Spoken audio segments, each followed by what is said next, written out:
예, 오늘 본문 말씀은 여호수아서 3장 1절부터 여호수아서 4장 18절까지, 여호수아서 3장 1절부터 여호수아서 4장 18절까지 깊은 강이라는 제목을 가지고 함께 말씀을 나눠보도록 하겠습니다. 예, 성경 지금 설교하고 있는 제목들은 여러분들께서 함께 지금 살펴보고 있는 여호수아서에 나오는 그 제목대로 설교 제목을 하고 있습니다.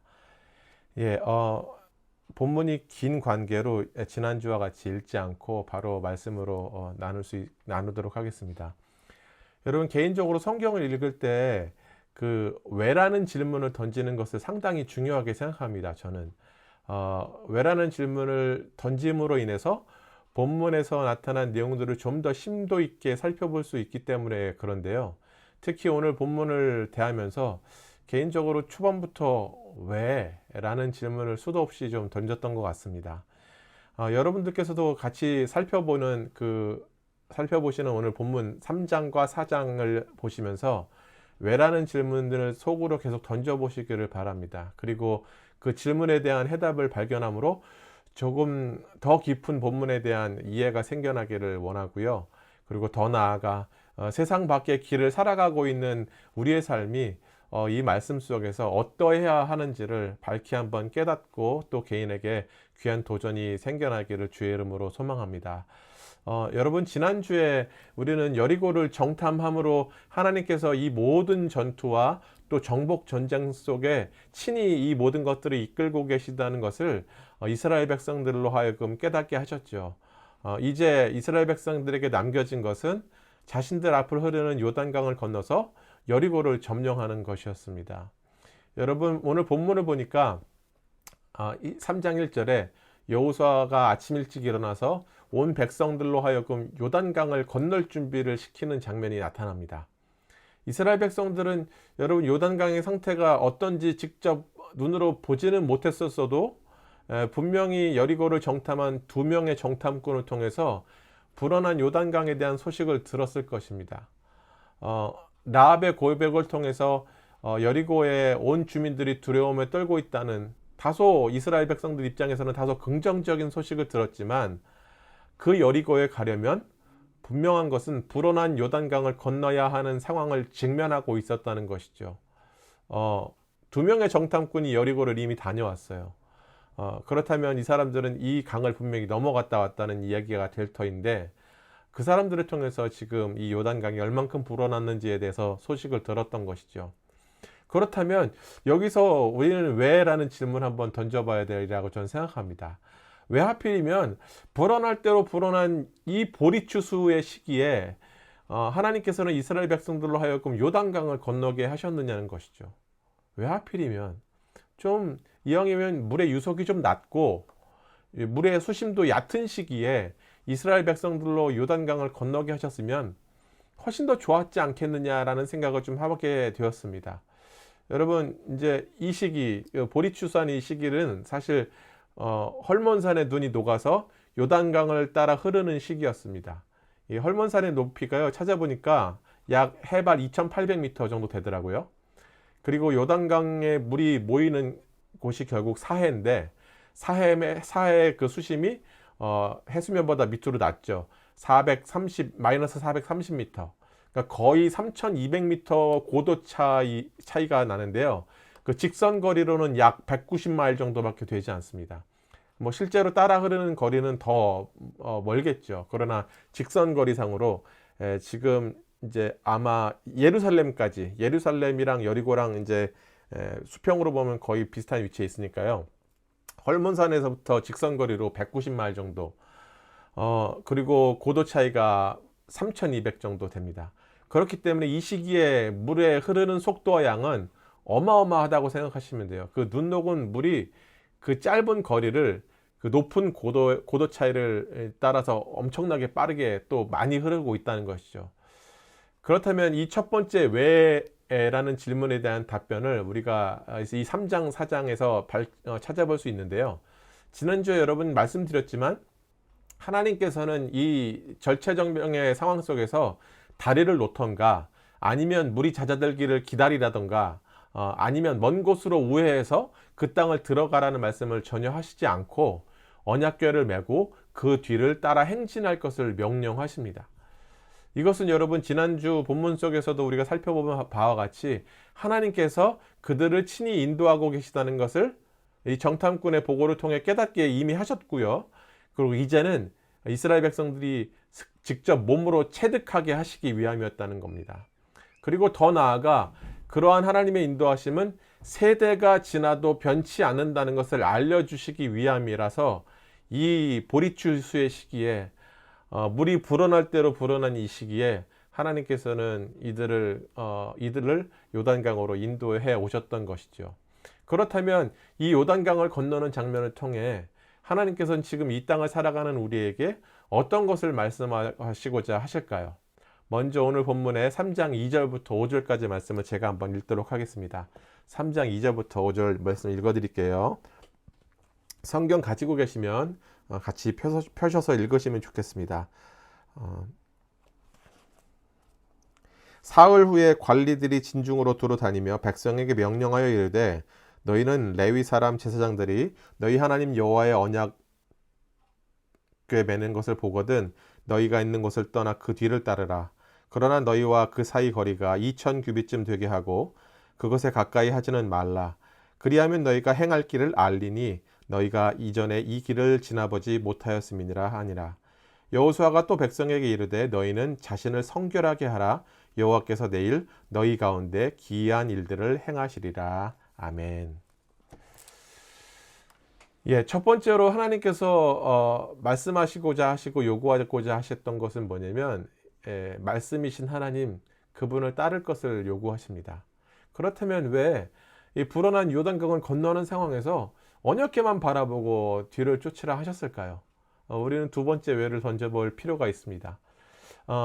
요단강을 건너가게 하시기 위해서 하나님께서는 제사장들로 언약궤를 메고 그 뒤에서 약 2000 규빗 정도 떨어져서 백성들로 언약궤의 뒤를 따라가도록 명하셨죠. 평상시에는 고핫자손이 매는 언약궤를 이동할 때는 고핫자손이 매는데 이번에는 특이하게 제사장들로 매게 하셨습니다. 여러분 언약궤는 무엇을 상징합니까? 여러분 언약궤가 뭘 말하는 거죠? 언약궤는 이스라엘 백성들과 하나님께서 함께 계시다는 가시적인 상징물이었던 겁니다. 본문 4절에서 읽어드렸던 바와 같이 언약궤를 따라오기만 하면 그 후에 이스라엘 백성들로 하여금 요단강을 지날 길을 알게 될 것이라 말씀하십니다. 아마 불어난 요단강을 건너 여리고를 정탐했던 자들의 보고를 들었던 이스라엘 백성들 사이에서는 이 불어난 요단강에 대해서 여러 가지 걱정들로 온통 수군거리기 시작했을 거예요. 언약궤와 그 뒤를 따르는 백성들의 간격은 2000 규빗이라고 본문에서 말하고 있습니다. 약 한 1km 정도 되는 거리죠. 이스라엘 백성들은 먼 발치에서 곧 마주할 요단강에 대한 걱정이 마음속에 가득한 상태였지만 당장은 멀찌감치 보이는 언약궤만 바라보고 따라가는 상황이었다는 것입니다. 여기서 잠깐 오늘 본문에 나타난 그 15절과 16절을 먼저 한번 읽어드리도록 할게요. 본문 3장 15절과 16절을 제가 먼저 읽어드립니다. 요단이 곡식 거두는 시기에는 항상 언덕에 넘치더라. 궤를 맨 자들이 요단에 이르며 궤를 맨 제사장들의 발이 물에 잠기자 곧 위에서부터 흘러내리던 물이 그쳐서 사르단에 가까운 매우 멀리 있는 아담성읍 변두리에 일어나 한 곳에 쌓이고 아라바의 바다 여매로 향하여 흘러가는 물은 온전히 끊어짐에 백성이 여리고 앞으로 바로 건널세. 언약궤를 맨 제사장들이 불어난 요단강에 발을 디뎠을 때 헐몬산에서부터 흘러내리던 그 엄청난 물이 아담성에서부터 그치기 시작해서 이스라엘 백성들이 건너가는 장소에는 물이 완전히 끊겼다라고 말씀하고 있습니다. 즉 언약궤를 따라가던 이스라엘 백성들이 요단강에 발을 디딜 때쯤에는 17절에서 말씀하는 바와 같이 이미 마른 땅을 건너게 되는 사건이 펼쳐지게 된 것이죠. 말씀드리면 언약궤만 따라가다가 보니까 그들은 어느새 요단강을 건넜는지도 모른 채 건너게 되었다는 것을 본문은 우리에게 설명하고 있습니다. 왜냐하면 17절에 말씀하는 바와 같이 이미 땅이 말라버렸기 때문이죠. 오늘 본문 3장 4절에서 여호수아는 너희가 이전에 지나보지 못하였음이라, 너희가 이전에 이 길을 지나보지 못하였음이라 라고 말합니다. 이전에 한 번도 지나보지 못한 길, 우리에게 두려움이 되고 한 번도 경험해 보지 못한 일이기 때문에 걱정을 불러일으킬 수는 있지만 말씀 대신 하나님을 따르게 될 때에 아무 일 없었던 것처럼 평안히 그 길을 지나게 된다는 것을 본문은 우리에게 말씀하고 있는 것이죠. 참 재미있는 것은 여러분, 우리가 지나온 인생의 무수한 경험들이 오늘 본문의 이 장면을 고스란히 우리에게 증명해 주고 있다는 것입니다. 때로는 정말 큰 산과 같이 느껴졌던 현실의 문제를 아무 일 없었던 것처럼 우리는 순조롭게 넘어갔었던 일들, 이미 그 큰 문제를 지나온 사실조차 뒤늦게 확인하며 언제 이 문제가 해결됐지? 혹은 그럴 때가 있었지 라며 우리가 회상하게 될 때가 있었다는 것입니다. 하나님께서는 이스라엘 백성들과 우리를 이러한 방식으로 이끄셨고 이끄시고 계신다는 사실이죠. 3장 4절에 나타난 여호수아의 말은 우리의 인생을 그대로 묘사하고 있습니다. 이 길을 지나보지 못하였음이니라. 여러분, 그렇죠. 우리는 앞으로 다가올 인생의 무수한 날들을 꿰뚫어 볼 수도 없고 해결할 능력도 없을 뿐더러 어떤 일이 다가올지도 모른다는 것이죠. 그런 인생을 살아가는 우리에게 하나님께서는 말씀이신 당신을 굳건히 따라올 것을 오늘 본문을 통해 명하십니다. 여러분, 말씀이신 하나님을 따라가면서 여전히 불어난 요단강이라는 현실에 대한 걱정은 우리 마음 한켠을 차지하고 있을 수 있어요. 현실에 대한 두려움과 걱정이란 우리가 이 땅에 발을 딛고 살아가는 인생 속에서 온전히 떨쳐내기는 불가능한 것이기 때문에 그렇습니다. 그러나 그러한 두려움이 여전히 존재하고 산재해 있지만 언약궤를 바라보는 우리의 눈은 고정되어야 함을 오늘 본문 말씀을 우리에게 요구하고 있지요. 세상의 방식으로 볼 때 말씀을 따라 사는 삶은 효율적이지도 않고 심지어 미련해 보이기까지도 하는 삶의 태도일 테지만 오늘 여호수아서는 주야로 묵상하고 지키고 따를 것, 심지어 언약궤만 바라보고 따라올 것을 우리에게 분명히 말씀하고 있습니다. 비록 여러분 한 번도 지나보지 못한 길이지만 우리는 어느새 그 길을 지나가고 지나왔음을 깨닫게 될 것입니다. 두려운 현실 앞에서 말씀에 우리의 생각과 시선을 고정하는 것, 그것이 바로 믿음입니다. 주님께서는 우리에게 첫 번째로 그것을 요구하고 계시는 것이죠. 두 번째로 요구하시는 것은 바로 거룩함을 유지하는 것입니다. 5절 말씀 제가 다시 한번 읽어드릴게요. 5절 말씀입니다. 여호수아가 또 백성에게 이르되 너희는 자신을 성결하게 하라. 여호와께서 내일 너희 가운데 기이한 일들을 행하시리라. 여러분, 하나님께서 여호수아를 통해 백성들에게 요구하시기를 스스로 자신을 성결하게 하라라고 말씀하고 있습니다. 그렇게 거룩함을 유지할 때에 하나님께서 기이한 일들을 행하시겠다고 선포합니다. 우리는 또 한 번의 왜라는 질문을 던질 수 있죠. 아니, 이 위기의 상황에 왜 전혀 어울리지도 않는 거룩을 말씀하시는 걸까요? 당장 다리가 필요한 우리에게, 당장 이 불어난 요단강을 어떻게 건너야 되는 이 상황에 처한 이스라엘 백성들에게 전혀 뜬금없는 거룩이란 것들을 말씀하고 있습니다. 여러분, 신앙이 있고 하나님을 신뢰해도 우리가 하나님께 구하는 기도의 내용들은 현실에 대한 구체적인 해결 내지는 내 손에 무엇을 쥐어주시기를 바라는 기도들이 대다수예요. 하나님, 저에게 이것들이 필요하고 저것들이 필요합니다. 채워주십시오. 공급해 주십시오. 해결해 주십시오. 라는 기도들이 대다수지요. 하나님께서 함께 계셔서 우리를 친히 인도해 주시기보다 당장 내게 필요한 그 어떤 것들을 구하는 기도가 우리의 기도의 대부분을 차지하고 있을 때가 많다는 것입니다. 그런데 3장 5절에 나타난 성결하라, 다른 말로 거룩하라는 요구는 불어난 요단강이라는 상황을 바꿀 수 있는 대책이 전혀 아니라는 것을 우리는 상식적으로도 알 수 있습니다. 그럼에도 불구하고 하나님께서는 요단강을 건너기 위한 조건으로 거룩함을 유지하도록 하셨다는 것이죠. 여러분, 우리 눈에는 도무지 해결책이라고 여겨지지 않는 이 방법이 하나님 입장에서는 해결을 위한 조건이었다는 것입니다. 불어난 요단강 같이 도무지 종잡을 수 없는 세상을 마주하면서 살아갈 때에 그때 하나님께서 우리에게 요구하시는 것은 바로 삶의 거룩함이라는 것입니다. 레위기 11장 45절 하반절에 이렇게 말씀합니다. 내가 거룩하니 너희도 거룩하라 라고 하나님께서 이스라엘 백성들에게 요구하십니다. 그런데 같은 절 레위기 11장 45절 상반절에서 뭐라고 얘기하냐면 나는 너희 하나님이 되려고 너희를 애굽 땅에서 인도하여 낸 여호와다 라고 말씀하십니다. 하나님께서 우리의 하나님이 되시기 위해 우리에게 요구하시는 것은 거룩함이라는 거예요. 세상의 효율로 따지면 아니 상식적으로도 거룩과 요단강을 건너는 것은 전혀 관계없는 인풋과 아웃풋이죠. 그러나 이것이 바로 하나님께서 우리에게 요구하시는 도식이라는 것입니다. 그런데 오늘 본문 3장 5절에서 말씀하는 부분이 개인적으로는 참 흥미롭습니다. 스스로 성결하라, 거룩함을 유지하라. 그리고 그 뒤에 나타난 말씀이 뭡니까? 여호와께서 내일 너희 가운데 기이한 일들을 행하실 거야. 하나님께서 기적적인 일들을 베푸실 것이다 라고 말씀합니다. 여러분, 우리가 비록 거룩한 삶을 유지한다고 하지만 사실 우리 삶의 요단강이 마르는 기적과 같은 일들은 그렇게 흔하게 일어나지 않습니다. 그렇죠?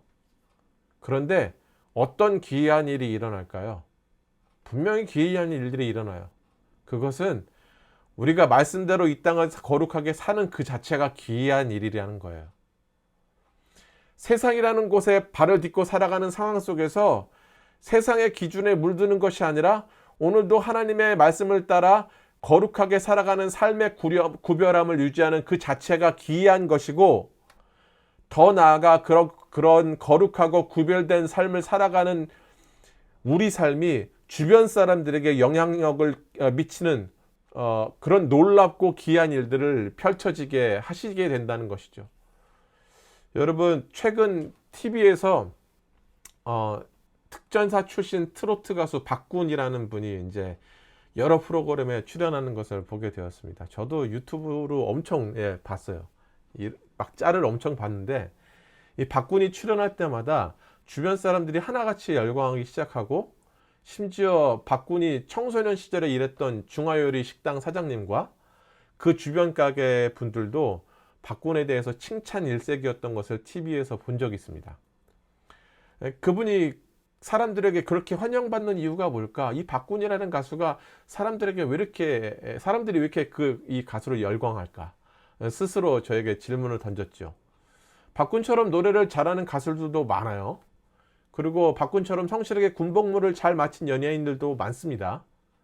그런데 유독 박군이 사람들에게 환영받는 이유, 여러 가지 이유가 있겠죠. 그 이유 중에 하나 제가 발견한 것은 그분의 진실된 삶이 주목을 받았기 때문이라고 스스로 답을 내렸습니다.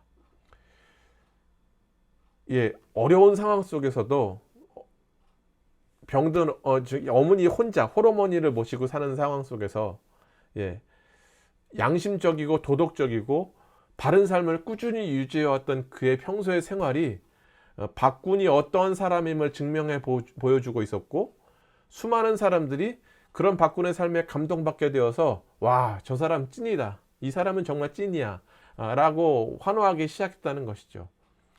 이것이 제 개인적인 물음에 대한 스스로 내린 답이었습니다. 여러분, 세상 사람들도 여전히 진실되고 도덕적인 삶을 사는 사람들을 환호하기 시작하고 열광하기 시작합니다. 하나님 말씀에 따라 우리가 거룩한 삶을 살기 시작할 때에 그 삶이 세상 사람들에게 거룩한 영향을 끼치고 기이한 역사를 이루어가는 것이 하나님의 방식이며 요구임을 오늘 본문을 통해 우리는 배우게 된다는 것이죠. 마지막으로 하나님께서 요구하시는 삶의 증거는 바로 거룩한 삶의 증거들을 나타내라는 거예요. 삶의 증거들을 나타내라. 제가 4장 2절과 3절, 6절과 7절 한번 읽어드리도록 하겠습니다. 백성의 각 지파에 한 사람씩 12사람을 택하고 그들에게 명령하여 이르기를 요단 가운데 제사장들의 발이 굳게 선 그곳에서 돌 12를 택하여 그것을 가져다가 오늘 밤 너희가 유숙할 그곳에 두게 하라 하시니라. 그리고 6절과 7절 읽겠습니다. 이것이 너희 중에 표징이 되리라. 후일에 너희 자손들이 물어 이르되 이 돌들은 무엇이냐 하거든 그들에게 이르기를 요단물이 여호와의 언약궤 앞에서 끊어졌나니 곧 언약궤가 요단을 건널 때에 요단물이 끊어졌으므로 이 돌들이 이스라엘 자손에게 영원히 기념이 되리라 하라 하니라. 예. 온갖 백성들이 이제 모든 백성들이 그 요단강을 건너기를 마쳤을 때에 하나님께서는 각 지파에서 한 사람씩을 이제 뽑아서 그 사람들로 요단강에서 돌을 취할 것을 명하십니다.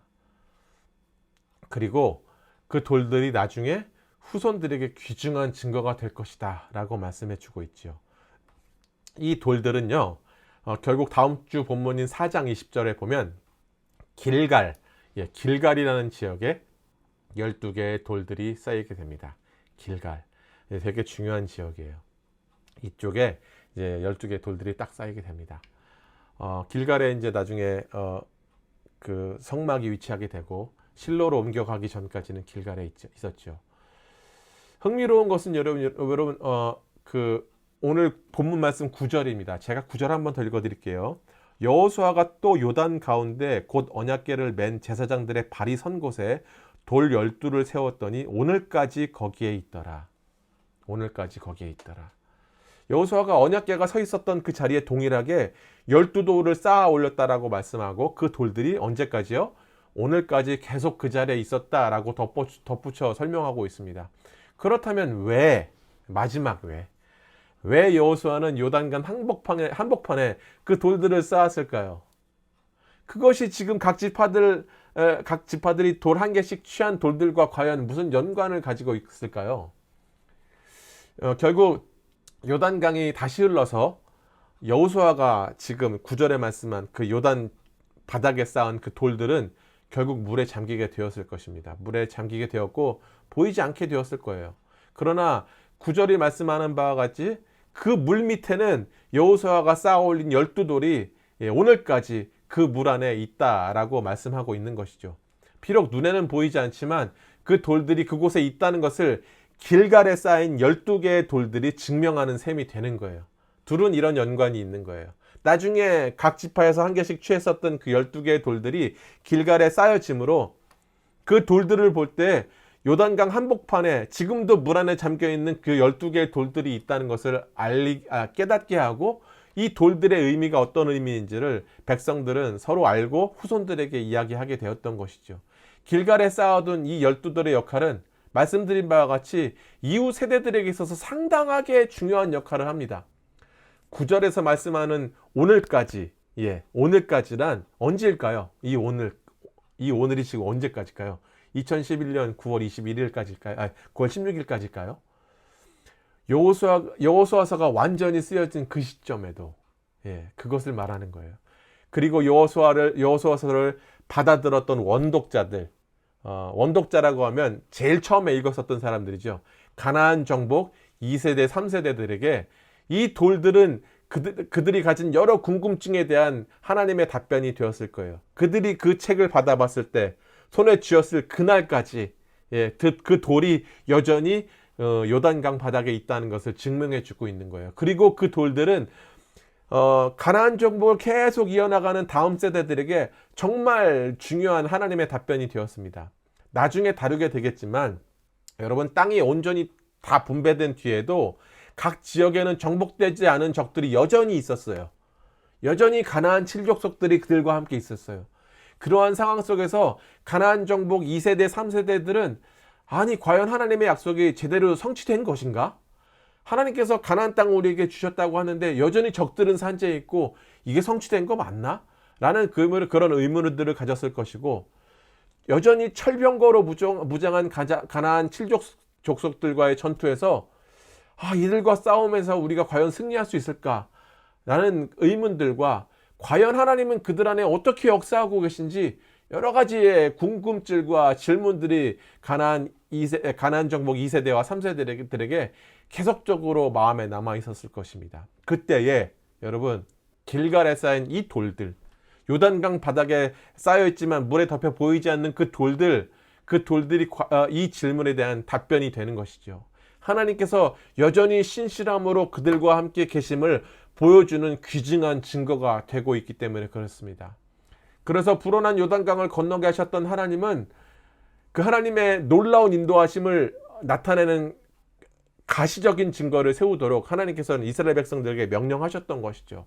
그 돌들로 하나님께서 어떠한 위대한 일을 하셨는지를 두고 있지 않도록 하게 하시기 위함이었음을 본문은 우리에게 말씀하고 있는 것입니다. 에제르 예배자 여러분, 이 말씀을 통해 우리도 눈에 잘 보이는 곳에 돌들을 쌓자는 이야기를 하려는 것이 아닙니다. 우리의 삶으로 드러낼 증거들을 우리가 나타내야 된다는 것이죠.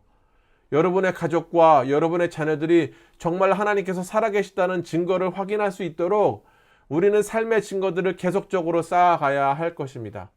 무엇이 그럴까요? 아까 말씀했었던 거룩한 삶을 유지하는 것이 그렇습니다. 세상 밖의 길로 인도함을 받아 살아가는 우리 모두에게 오늘 여호수아서 3장 4장은 귀중한 도전을 우리에게 하고 있죠. 무거운 현실 속에서도 그 현실에 짓눌리지 않고 우리를 여전히 이끌어가는 분이 하나님이시고 그분의 말씀임을 깨닫고 있지 않아야 하며 세상의 방식이 아닌 거룩한 삶의 방식으로 살아가기 시작할 때 기이한 일들을 보게 될 것이고 삶으로 그리스도 예수로 구원함을 받은 거룩한 성도들의 증거들이 나타나도록 우리가 그렇게 하나님께서 요구하신 것들을 이루어갈 때에 정말로 우리의 삶은 이 땅을 세상 밖의 삶을 걸어가는 놀라운 거룩한 삶으로 또 우리 주변에 영향력을 미치는 삶으로 그렇게 드러나게 될 것입니다. 여러분, 오늘 우리 모두에게 오늘 나누었던 이 말씀이 이스라엘 백성들이 요단강을 건너가서 몸으로 체득했던 것처럼 우리 몸으로 우리 삶으로 체득하는 그런 은혜가 우리 모두에게 넘쳐나기를 간절히 소망합니다. 기도하겠습니다.